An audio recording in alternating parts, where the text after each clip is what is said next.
दोस्तों नमस्कार, स्वागत है आपका बड़ी खबर बड़े खुलासे में। दोस्तों, वक्फ बोर्ड संशोधन अधिनियम को लेकर के अब जिस तरह से संसद में बहस हुई, उसमें मैं आपको यह बताऊंगा कि कांग्रेस के जो गांधी परिवार है, राहुल गांधी, प्रियंका गांधी वाड्रा और सोनिया गांधी, इन तीनों पर अगर गौर करोगे तो ये राज्यसभा और लोकसभा दोनों से ये लोग गायब रहे हैं। राहुल गांधी लोकसभा में 1 मिनट के लिए बोले, लेकिन वक्फ बोर्ड पर एक शब्द भी नहीं बोले। प्रियंका गांधी वाड्रा गायब रही तो सोनिया गांधी ने भी एक शब्द नहीं बोला। आखिरकार ऐसा क्या था, मैं आपको इस वीडियो में बताऊंगा कि आखिरकार ये जो गांधी परिवार है, राहुल गांधी, प्रियंका गांधी वाड्रा और सोनिया गांधी, ये क्यों नहीं खुलकर वक्फ बोर्ड बिल के समर्थन में या विरोध में आगे आ रहे हैं, बल्कि ये पीछे से यानी एक्स पर पोस्ट लिख रहे हैं। अपनी संसदीय दल की जो बैठक करी है उसमें सोनिया गांधी खुलकर बोली है, राहुल गांधी मीडिया में खुलकर बोले हैं और उन्होंने वक्फ बोर्ड को काला कानून बताया है, मुसलमानों के विरोध में बताया है। लेकिन मजाल है कि दोनों नेता या तीनों परिवार के लोग ये राज्यसभा या लोकसभा में कुछ एक शब्द भी बोला हो। जैसा मैंने कहा, राहुल गांधी बोले तो चीन पर बोले, सोनिया गांधी बोली तो वक्फ बोर्ड पर मीडिया में बोली, लेकिन राज्यसभा में नहीं बोली। आखिरकार क्या ऐसा है, तो आपको बताता हूं। असल में आपने सुना होगा कि जब ये लोकसभा में बिल को रखा जाना था, उसके मात्र 24 घंटे पहले केरल की एक ईसाइयों की संस्था है, केरल कैथोलिक बिशप काउंसिल, उसके लगभग 1000 चर्च से वो जुड़े हुए हैं, यानी चर्च जुड़ी हुई है उससे, केरल कैथोलिक बिशप काउंसिल से, और उन चर्चों का विरोध है। उनका कहना यह है कि वक्फ बोर्ड ने केरल के अंदर उनकी जमीनों पर अवैध कब्जे कर लिए हैं।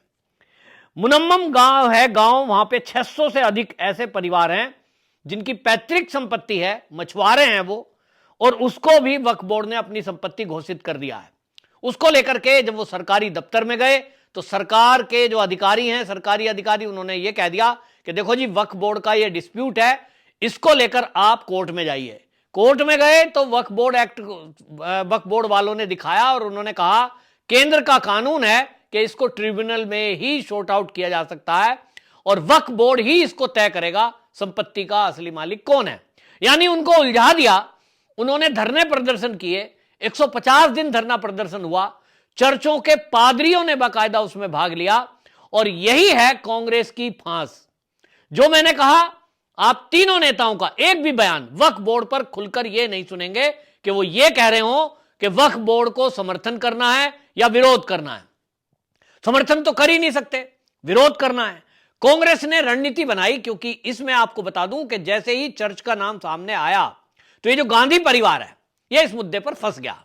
अगर इसमें ईसाइयों के ऊपर अतिक्रमण ना हुआ होता जमीनों के, तो ये खुलकर सामने होते, लेकिन ये फंसे क्योंकि जो ईसाइयों की जो संस्थाएं हैं, उन्होंने ये प्रेशर बनाया और वो सोनिया गांधी तक मुद्दा पहुंचा हुआ है। केरल के जो ये बिशप हैं, ये जो काउंसिल है, केरल कैथोलिक बिशप काउंसिल, ये बाकायदा पत्र लिखकर सोनिया गांधी को, राहुल गांधी को, प्रियंका गांधी वाड्रा को पहले ही कह चुके हैं कि हमारी जमीनें बचाने में हमारी मदद करो। लेकिन क्योंकि मुसलमान का वक्फ बोर्ड इसमें सामने आ गया, तो उनके साथ भी खुलकर गांधी परिवार खड़ा नहीं हुआ। ठीक उसी तरह जैसे आप देखिए, चंद्रशेखर रावण दलितों की राजनीति करता है, दलित नेता बनता है, बाबा साहब अंबेडकर की फोटो को लेकर हर जगह घूमता है, लेकिन जैसे ही कहीं दलित बच्ची के साथ कोई रेप या छेड़छाड़ की घटना या किसी दलित युवक के साथ हत्या या मारपीट की घटना अगर आएगी और उसमें दूसरा पक्ष मुस्लिम हो, तो चंद्रशेखर रावण वहां गायब हो जाता है, एक शब्द नहीं बोलता। जितने दलित पॉलिटिक्स करने वाले नेता हैं विपक्षी पार्टी के, एक शब्द नहीं बोलेंगे, क्योंकि उनको एक नैरेटिव सेट करना है, उनको एक सूत्री कार्यक्रम चलाना है कि हिंदू हिंदू को बांटना है, हिंदू मुस्लिम में एकता करनी है दलित और मुस्लिमों की। शायद इसी के लिए जॉर्ज सोरोस टीम ने उनको पैसा दिया है, मुझे नहीं पता। ठीक उसी तर्ज पर ये जो गांधी परिवार है, इसके सामने भी एक समस्या आई, क्योंकि जमीनों पर कब्जा वक्फ बोर्ड ने किया है, ईसाइयों का किया है, तो बोले तो किसके पक्ष में बोले। अगर ये ईसाइयों के साथ खड़े होते हैं, जो कि हो जाना चाहिए था, क्योंकि केरल में आप देखिए कि राहुल गांधी वहां से तो सांसद थे, अभी तो जगह बदली है, और ये उनको कहते हैं कि हम आपके हितैषी हैं, लेकिन इस मुद्दे पर वो मौन हो जाते हैं। ये जो बिशप काउंसिल है केरल की 1000 चर्च से जुड़ रही हैं, कोई भी कांग्रेस का नेता खुल करके इनके साथ, लोकल नेता तो खड़े हुए हैं लेकिन नेशनल नेता ने एक शब्द नहीं बोला। क्या राहुल गांधी, सोनिया गांधी या प्रियंका गांधी वड्रा को इस पर केंद्र से नहीं कहना चाहिए था कि वक्फ बोर्ड ने अवैध कब्जे कर लिए हैं केरल में, मछुआरों की जमीन कब्जा ली है, आप इसको छुड़ाने के लिए कुछ करिए। लेकिन पॉलिटिक्स देखिए, यह है तुष्टीकरण। मुस्लिम तुष्टीकरण में कांग्रेस इस कदर डूबी है कि एक भी शब्द उन्होंने इसके विरोध में नहीं बोला। उनको लगता है कि मुस्लिम वोट को अपनी तरफ करना है और इसलिए क्रिश्चियन को तो हम मना ही लेंगे, मुसलमानों को खुश करो। और इसलिए उन्होंने एक रणनीति बनाई कि जब यह बिल पर चर्चा होगी तो कांग्रेस का कोई भी प्रमुख लीडर इस पर नहीं बोलेगा। कौन बोलेगा? बी और सी कैटेगरी के नेता इस पर बोलेंगे, जिनको आम जनता नहीं जानती। बड़े नेताओं को बोलने से मना कर दिया गया।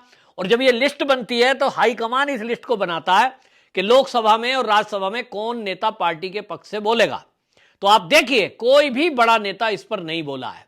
मल्लिकार्जुन खड़गे नेता प्रतिपक्ष हैं, उनकी मजबूरी है। राहुल गांधी लोकसभा में नेता प्रतिपक्ष है, उनको बोलना ही था। लेकिन आप देखें, राहुल गांधी जिस पोस्चर में पूरे समय बैठे रहे, वहां चर्चा चल रही है, डिबेट चल रही है, लेकिन राहुल गांधी जी ऐसा लग रहा था जैसे मुंह घुमा करके सो रहे हैं।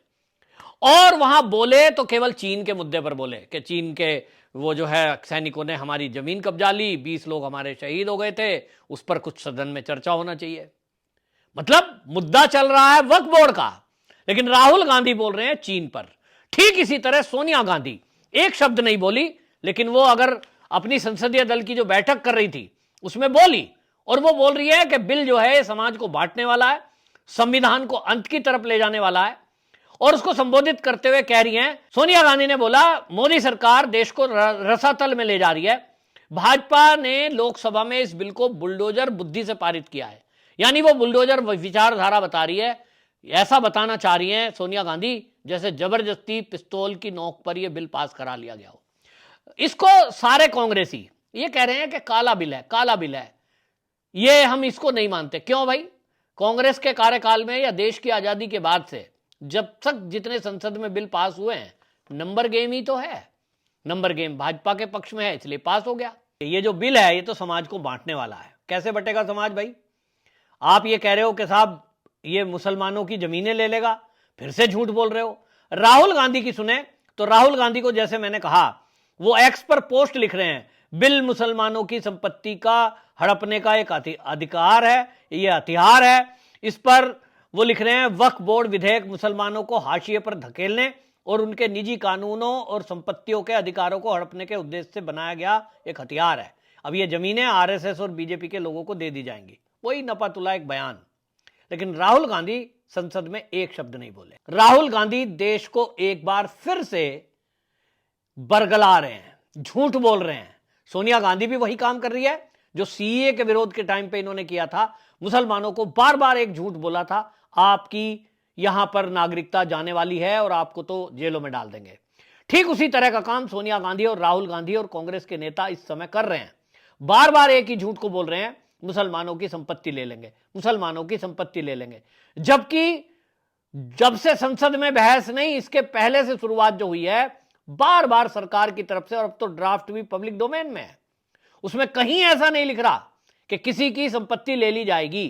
केवल वक्फ बोर्ड की जो प्रॉपर्टियां हैं उसको सरकार कंप्यूटराइज करेगी, उन संपत्तियों की जांच करेगी, विवादों को सरकार के द्वारा हल करेगी, यह लिखा है। इस पर प्रमोद तिवारी जो कांग्रेस के सांसद हैं, आप देखिए वो क्या कहते हैं। वो कहते हैं रात के अंधेरे में काला कानून पारित हुआ है। वो एक कदम और आगे बढ़ गए और वो कह रहे हैं कि इसमें अगर ये जो है मुसलमानों की जमीनों को वक्फ बोर्ड के को खत्म करके या उसमें दखल करके लेने की बात कर रहे हैं, तो ऐसे तो सिखों के पास भी जमीन है, जैन के पास भी है, हिंदुओं पर भी है, क्या उनकी जमीन भी छीनी जाएगी? ये प्रमोद तिवारी जी सांसद है और नए नहीं है, काफी पुराने हैं। मैं इनसे पूछना चाहता हूं कि आप ये बताइए, वक्फ बोर्ड ने सरकार की जमीनें कब्जाई हैं। वक्फ बोर्ड ने देश की आजादी के बाद 38.5 लाख एकड़ जमीन ये कब्जाई हुई है। इसमें मात्र 10% दान की हुई है, बाकी 90% अवैध कब्जा है। प्रमोद तिवारी जी और कांग्रेस के नेता राहुल गांधी और सोनिया गांधी, प्रियंका गांधी वाड्रा बताएं जरा कि उनका नेता अगर ये कह रहा है कि जमीन तो हिंदू, जैन, सिखों की भी है, तो मुझे ये बताएं जरा ऑन रिकॉर्ड, बताएं किसी में हिम्मत है कि जैनों ने, सिखों ने और बौद्धों ने या हिंदुओं ने कितनी सरकारी जमीनें कब्जाई हैं अवैध रूप से। दूसरी बात, जो ये सवाल उठा रहे हैं, सरकार कह रही है कि चैरिटी के नाम पर वक्फ बोर्ड बना कि ये जो पाकिस्तान लोग चले गए और जो हमें दान में देंगे, इनकी संपत्ति पर हम अधिकार जमाएंगे और इससे जो आमदनी होगी इनको किराए पर देने पर, खेती कराने पर, उससे हम मुस्लिम समाज के बच्चों का भला करेंगे, उनके लिए विद्यालय बनाएंगे, विधवाओं के लिए कुछ योजनाएं लाएंगे। कोई योजना नहीं लाई, ये सरकारी आंकड़े कह रहे हैं। दूसरी तरफ प्रमोद तिवारी जी और जो कांग्रेसी ये जैन पर, सिख पर, बौद्ध पर सवाल उठा रहे हैं, जरा नजर उठा के देखें जितने गुरुद्वारे भारत के अंदर हैं, और भारत ही नहीं, भारत के बाहर भी हैं। आप सिखों पर सवाल उठा रहे हो क्योंकि आप सिखों से नफरत करते हो। 84 का दंगा अभी भी सिख भूले नहीं है। तो सिखों का कोई भी गुरुद्वारा जाइए, वहां पर फ्री लंगर मिलता है। बहुत सारे गुरुद्वारे दिल्ली के अंदर भी हैं और बहुत सारे दिल्ली से बाहर भी हैं जिनमें चैरिटी के काम होते हैं। और दिल्ली में कई गुरुद्वारे ऐसे हैं जिनके द्वारा फ्री मेडिकल चेकअप कैंप लगाए जाते हैं, फ्री मेडिकल कैंप लगाए जाते हैं। ये किसी से छुपा नहीं है। इतनी चैरिटी गुरुद्वारों के जरिए होती है, बहुत सारी चैरिटी जैन मंदिरों के माध्यम से होती है, बहुत सारी चैरिटी जिसका जिक्र संसद के अंदर भी आया है, मंदिरों की ट्रस्ट के माध्यम से भी होती है। लेकिन आप बात कर रहे हो मुस्लिमों के पक्ष की और तुलना कर रहे हो हिंदू, जैन, सिखों से। यही है कांग्रेस की सोच कि वो कह रहे हैं हिंदुओं की जमीन भी तो लो, जैन की भी तो लो, बौद्ध की भी तो लो, जबकि उन्होंने अपनी मेहनत से जमीन है। वो ट्रस्ट के पास अगर किसी के पास जमीन है, चाहे वो गुरुद्वारा हो, चाहे वो जैन मंदिर हो, चाहे वो हिंदू मंदिर हो, अगर उनके पास कोई जमीन है तो वो लोगों ने अपने खून की गाढ़ी, खून पसीने की कमाई में से दान दिया है। सरकारी जमीन पर अवैध कब्जा नहीं है कहीं भी, एक भी गुरुद्वारे का। तो आप कैसे तुलना कर सकते हो? लेकिन ये कांग्रेस है, ये कुछ भी कर सकती है देश को बांटने और काटने के लिए। जिस तरह की बयानबाजी कर रहे हैं उसमें अब कांग्रेस खुद फंस रही है, क्योंकि इनसे अब कल को ईसाई भी पूछेंगे कि आपने हमारे लिए खुलकर आवाज क्यों नहीं उठाई थी, और मुसलमान भी पूछेंगे कि आपने किया क्या था। कांग्रेस जो चाल चल रही है कि अपने सांसदों से इस बिल का विरोध करा रही है और अपने आप तीनों नेता चुप बैठे हुए हैं ताकि कल को ईसाइयों में जाकर ये कहेंगे देखो जी, मतलब विरोध हमने नहीं किया था, हम तो मौन रहे थे, बाकी पार्टी के लोगों को हम क्या कहते। इस तरह की बातें सोच रहे हैं, जबकि अब जनता सब कुछ जानती है और हम जैसे लोग अब इस बात को जब फैलाएंगे और बताएंगे, और आप भी करेंगे कि इस वीडियो को अधिक से अधिक शेयर करेंगे ताकि सोनिया गांधी की चाल सबको पता लग सके। आपकी इस मुद्दे पर क्या राय है कमेंट में जरूर लिखें, वीडियो को शेयर करें। वंदे मातरम।